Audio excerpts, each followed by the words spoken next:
안녕하세요. AI 융합교육 수업 지도안 공모전 우수 사례 소개를 맡게 된 인천 소양초등학교 교사 배구정입니다. 이번 공모전에서는 인공지능 기술과 데이터를 활용해 우리나라 인구 구성비를 예측하고 문제를 해결하는 것을 주제로 지도안을 작성해 보았습니다. 오늘은 이와 관련하여 크게 수업 지도안 개요, 1에서 3차 시별 수업 지도안, 현장에서의 적용 방안에 대해 말씀드리겠습니다. 덧붙여 제가 안내해드린 바는 하나의 참고사항일 뿐입니다. 안내해드린 대로 수업을 직접 해보셔도 좋고, 아니면 기본 뼈대는 유지하되 학생들과의 주제 탐색 과정을 거쳐 다른 방안으로 적용해보는 것도 좋습니다. 말씀드렸듯 소개는 참고자료이며 학교 현장에 전문가이신 선생님들이 계신 현장에 맞게 일부 혹은 전체 수정하여 적용하는 것이 좋을 수 있음을 먼저 말씀드리며 안내를 시작하겠습니다. 먼저 수업 지도안 개요입니다. 수업의 목표는 인공지능 기술과 데이터를 활용해 인구 구성비를 예측하고 문제를 해결하는 것입니다. 학생들은 수업을 하기에 앞서 인공지능 및 데이터와 관련된 사전 지식을 습득하여 이를 적용하기 위한 기반을 갖춥니다. 그리고 고령화 사회라는 일상생활 속 문제를 바탕으로 인공지능 기술과 데이터에 기반한 탐색, 설계, 개발, 평가 및 피드백의 과정을 경험합니다. 더 나아가 이를 적용할 수 있는 일상생활 속 문제에는 어떤 것들이 있는지 생각해보며 수업을 마무리합니다. 본 수업에서 적용되는 이론적 배경은 크게 머신러닝, 빅데이터, 회귀분석입니다. 먼저 머신러닝은 사람이 학습하듯 컴퓨터가 학습할 수 있도록 알고리즘 기술을 개발하는 인공지능의 한 분야입니다. 문제와 정답을 모두 알려주는 지도학습, 답을 가르쳐주지 않고 학습시키는 비지도학습, 보상 과정을 통해 상은 최대화하고 벌은 최소화하는 강화학습이 있습니다. 본 수업에서는 예측과 분류에 가장 많이 사용되는 지도학습을 활용할 예정입니다. 다음으로 빅데이터는 디지털 환경에서 생성되는 데이터로 그 규모가 매우 방대하고 생성 주기도 짧은 특징을 갖습니다. 빅데이터를 얻을 수 있는 대표적인 누리집으로는 공공데이터 포털과 국가통계 포털이 있습니다. 본 수업에서는 대한민국 인구 구성비 데이터를 다루기 위해 국가통계 포털을 활용하였습니다. 마지막으로 회귀분석입니다. 회귀분석은 자료들 간의 관계성을 추정하는 데 쓰이는 통계학적 용어로 데이터 기반 예측을 할 때 주로 쓰이는 인공지능 알고리즘 중 하나입니다. 자동차를 예로 들면 자동차의 제동 시점에서의 속도에 따른 멈출 때까지의 거리를 산포도로 나타낼 수 있습니다. 그럼 인공지능은 해당 데이터의 잔차를 최소로 표현할 수 있는 식을 만듭니다. 이를 회귀식이라고 하며 해당 예시에서는 회귀식이 1차 함수로 표현됩니다. 이는 반드시 1차 함수로만 표현되는 것은 아니고 흔히 통계에서 활용되는 종속변수라고 쓰이는 목표값에 영향을 주는 독립변수의 수에 따라 2차 함수, 3차 함수 등으로 나타나는 다중회귀식이 나타나기도 합니다.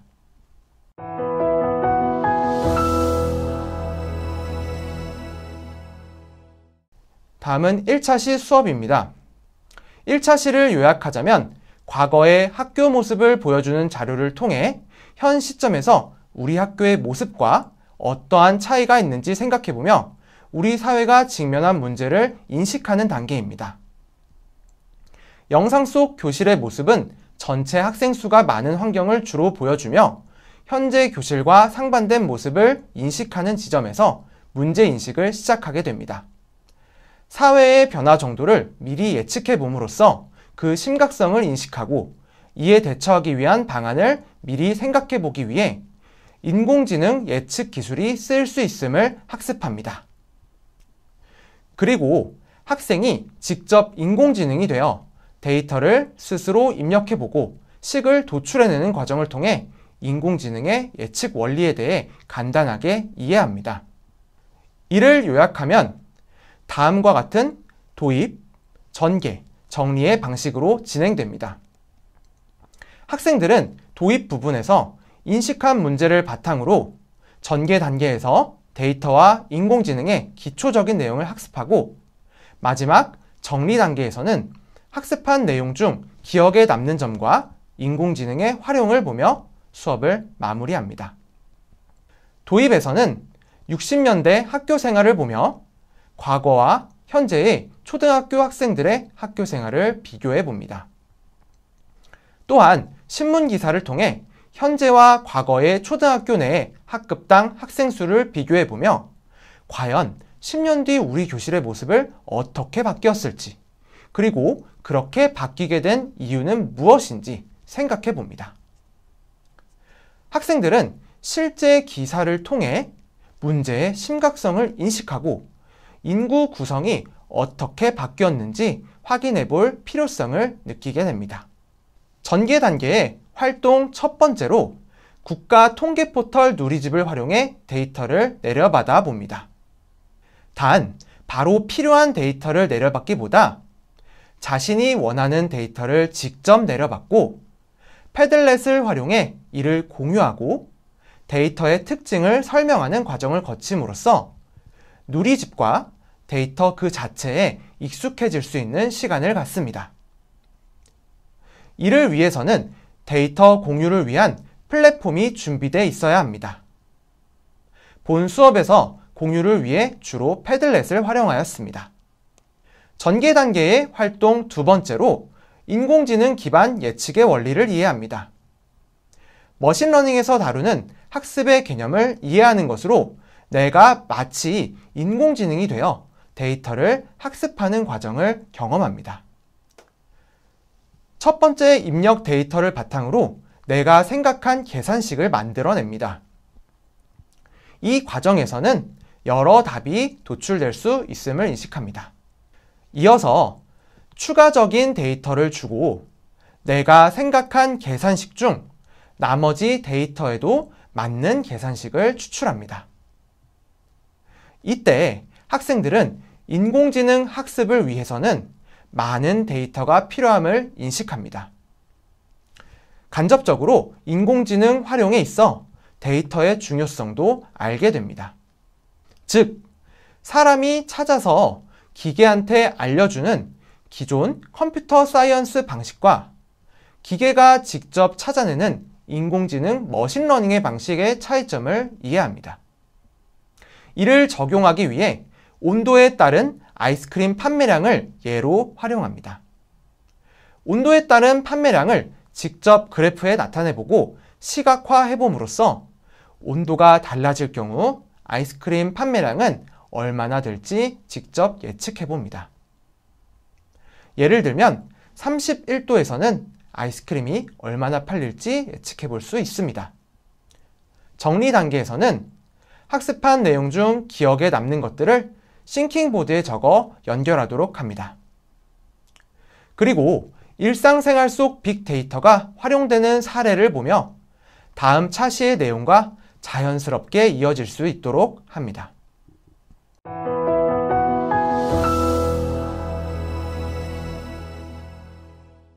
다음으로 2차시 수업입니다. 2차시를 요약하면 우선 국가 통계 포털을 활용해 내가 원하는 데이터의 조건을 설정하고 내려받습니다. 이때 내려받은 데이터는 본 수업을 관통하는 주제와 연관된 것이 아닌 학생들이 선호하는 주제를 해도 좋습니다. 여기서는 예시를 소개하기 위해 본 수업의 주제로 데이터를 내려받는 과정이 제시됨을 말씀드립니다. 그리고 내려받은 데이터를 엔트리에 업로드하고 수학 시간에 배우는 다양한 그래프를 적용해 봄으로써 시각화하고 이를 공유해보는 시간을 갖습니다. 도입, 전개, 정리로 말씀드리자면 도입 부분에서는 데이터의 분석의 필요성 및 빅데이터의 용도를 인식합니다. 전개 단계에서는 공공 데이터를 내려받고 엔트리를 활용해 데이터를 시각화하는 등 데이터 분석을 합니다. 마지막으로 65세 인구 비율에 따른 사회 개념을 이해해보고 엔트리가 나타내는 데이터의 의미를 파악합니다. 2차 시 학습 동기 유발을 위해 빅데이터가 활용된 사례를 예로 듭니다. 예측을 위해 일상생활 속 빅데이터가 많이 사용되고 있고 유용성을 인식하며 수업을 시작합니다. 전개 단계에서는 국가 통계 포털을 활용해 인구 구성을 확인할 수 있는 데이터를 내려봤습니다. 국가 통계 포털에 있는 국내의 주제 통계 분야에서 전국 주요 인구 지표를 활용하며 시간에 따른 인구 구성비의 변화를 알아보기 위해 1열에는 시간, 2열에는 해당 데이터 값으로 위치를 조정하여 내려봤습니다. 이전 차시에서 학생들이 데이터에 대한 충분한 학습이 돼 있어야 위치 조정을 이해할 수 있으므로 이 부분에서 학생들이 어려워하지 않도록 데이터에 대한 충분한 학습이 선행돼야 합니다. 이렇게 내려받은 데이터를 엔트리에 업로드하여 다양한 그래프로 시각화합니다. 이를 통해 14세 미만, 14세 이상 65세 미만, 65세 이상 인구 구성비가 시간에 따라 어떻게 변화했는지 전체적인 내용을 한눈에 파악합니다. 이어서 탐색적 데이터 분석을 통해 최소값, 최대값, 평균을 확인합니다. 일반적으로 탐색적 데이터 분석은 최빈값, 평균값, 결측값 수 등 다양한 분석을 실시하나 초등학교 수준에서는 앞서 언급한 세 가지 값만 파악합니다. 마지막 활동으로 65세 인구 비율에 따른 사회 개념을 이해하고 현재 데이터가 나타내는 값을 바탕으로 우리 사회는 도대체 어떤 사회에 해당하는지 확인합니다. 정리 단계에서는 각자 분석한 데이터 및 그래프 분석 결과를 내려받고 그래프가 나타내는 바가 무엇인지 파악합니다. 패들렛에 업로드하여 시각화한 데이터가 나타내는 의미, 특징 등을 적어보고 결과를 공유합니다. 이때 다양한 데이터를 선택하여 다양한 자료가 공유될 수 있으면 더욱 좋습니다. 마지막으로 인공지능을 활용해 사회를 편리하게 하는 이로운 사례를 바탕으로 인공지능 기술의 장점을 생각해보며 수업을 마무리합니다.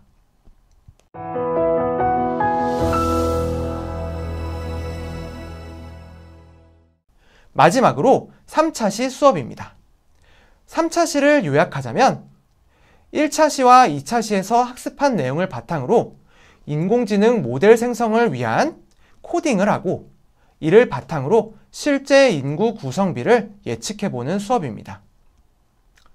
이는 엔트리를 활용해 미래의 예측 연도를 입력하고 65세 인구 구성비는 몇 %가 될지 예측해보는 모습입니다. 도입, 전개, 정리로 말씀드리자면 도입 단계에서는 일상생활 속 인공지능 예측 기술을 알아보고 장점을 생각해봅니다. 전개 단계에서는 문제 해결에 활용할 데이터를 선택하고 데이터를 내려받습니다. 그리고 내려받은 데이터를 기반으로 엔트리를 활용해 예측 모델을 만들어 실제 예측 결과값을 도출해 봅니다. 마지막 정리 단계에서는 우리나라의 연령별 인구 구성의 변화를 정리해보고 인공지능을 활용해 문제를 해결할 수 있는 다른 분야에는 어떤 것들이 있는지 알아봅니다. 먼저 도입 단계에서 인공지능 기술을 활용해 기후변화를 예측하는 사례를 바탕으로 인공지능 예측 기술의 효용성을 인식하고 우리가 직면한 문제를 해결하기 위해서는 인공지능이 기술이 필요함을 학습합니다. 전개 단계의 첫 번째 활동으로 문제 해결을 위한 계획을 세웁니다. 계획은 데이터 선택, 인공지능 모델 학습, 학습 모델 예측, 예측 결과 활용 순으로 이어지며 탐구 과정 중 오류가 발생할 경우 계획 단계로 돌아와 다시 피드백 과정을 거칩니다. 문제 해결 계획을 세운 뒤 문제 해결에 활용할 데이터와 인공지능 모델을 선택합니다. 데이터는 국가 통계 포털을 활용하며 인공지능 모델은 예측을 위한 선형외기 모델을 선택합니다. 두 번째 활동으로 인공지능 모델을 생성합니다. 기존에 업로드한 데이터를 기반으로 예측, 숫자, 선형외기 모델을 정합니다. 만일 다른 주제를 해결하기 위한다면 다른 모델을 선택할 수 있음을 학생들에게 전달합니다. 예측 모델 생성을 위한 속성을 설정하는데 학생들이 예측하고자 하는 값은 클래스 속성에 넣고 시간에 따른 변화를 알아보기 위함이므로 핵심 속성에는 연도를 넣습니다. 클래스 속성은 우리가 예측하고 싶은 값, 핵심 속성은 예측하고 싶은 값에 영향을 주는 값 정도로 학습합니다. 기초 설정이 끝나면 모델 학습하기를 눌러 모델을 생성합니다. 초등학생 수준에서는 학습 조건을 다루기는 매우 어렵기 때문에 기본 설정 값을 활용하도록 합니다. 이어서 생성된 회기선 및 학습 결과를 확인합니다. 틀린 부분이 없는지 확인 후 오른쪽 상단에 입력하기를 클릭하도록 합니다. 생성한 모델을 바탕으로 변수를 생성합니다. 사용자가 입력한 값에 따른 예측 결과가 필요하므로 기준 연도의 값을 변수로 정합니다. 그리고 예측하고자 하는 특정 연도를 넣어 해당 시점의 예측값을 말하도록 블록 코딩을 합니다. 블록 코딩의 경우 다양한 방법으로 할 수 있으나 지나치게 많은 시간을 할애하지 않도록 하기 위해 화면에 제시된 바와 같이 간단한 방법으로만 구성할 수 있습니다. 본 화면은 2050년에 65세 이상 인구 구성비를 예측한 것으로 예측값으로 16.36%가 나타남을 알 수 있습니다. 마지막 정리 단계에서는 각 모둠이 예측한 데이터를 한 번에 모아 그래프로 나타내는 활동을 합니다. 예측 결과를 그래프로 나타내보고 우리나라가 초고령 사회에 도달하는 연도는 언제인지 알아보는 활동을 합니다. 학생들은 내가 인공지능이 되어 예측값을 표기해보고 회기선을 그려봄으로써 예측을 해볼 수 있습니다. 더 나아가 초고령 사회의 문제점에는 어떤 것들이 있는지 탐구하고 관련 영상을 시청해봄으로써 문제의 심각성을 다시 한번 일깨웁니다. 마지막으로 이를 해결하기 위한 대처 방안에는 무엇이 있는지 모둠별 토의를 실시하고 방안을 3가지 정도 도출합니다.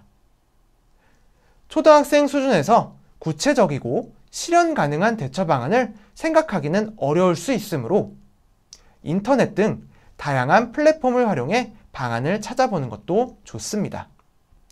그리고 인공지능 활용을 확장하기 위해 내가 인공지능 기술을 적용해 해결하고 싶은 문제에는 어떤 것이 있고 그 이유는 무엇인지 생각해보며 사회 문제 해결에 도움이 될 수 있도록 적용해보며 수업을 마칩니다.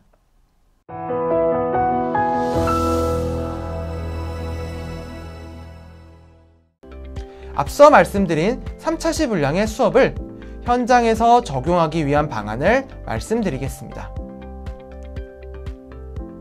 우선 공공 데이터를 다루기 위해서는 학생 1인 1 디바이스와 무선 AP망이 갖춰진 환경에서 적용해야 합니다. 또한 학생들이 정보화 기기에 충분히 익숙해질 수 있도록 한 뒤 이 수업을 적용하는 것이 좋습니다. 특히 본 수업의 뼈대를 기본으로 다른 교과와 연계할 시 실제 교과와 연계한 주제를 선정하는 것이 좋습니다. 그리고 본 수업은 인공지능 활용 수업이므로 엔트리 코딩에 지나치게 많은 시간을 할애하지 않습니다. 만일 좀 더 탄탄한 수업이 되길 희망하면 엔트리를 미리 학습하고 수업을 적용해 보는 것이 효과가 클 것 같습니다. 마지막으로 이 수업으로서 끝맺음을 할 게 아니라 다른 문제 상황을 탐색하고 이를 해결하기 위한 솔루션을 학생 스스로 설계해 보도록 하는 게 매우 중요합니다. 그렇게 하기 위해서는 학생이 데이터와 인공지능을 다루는데 능숙해지는 게 우선 중요할 것 같습니다. 이상으로 수업 지도한 공모전 우수 사례 소개를 마치겠습니다. 감사합니다.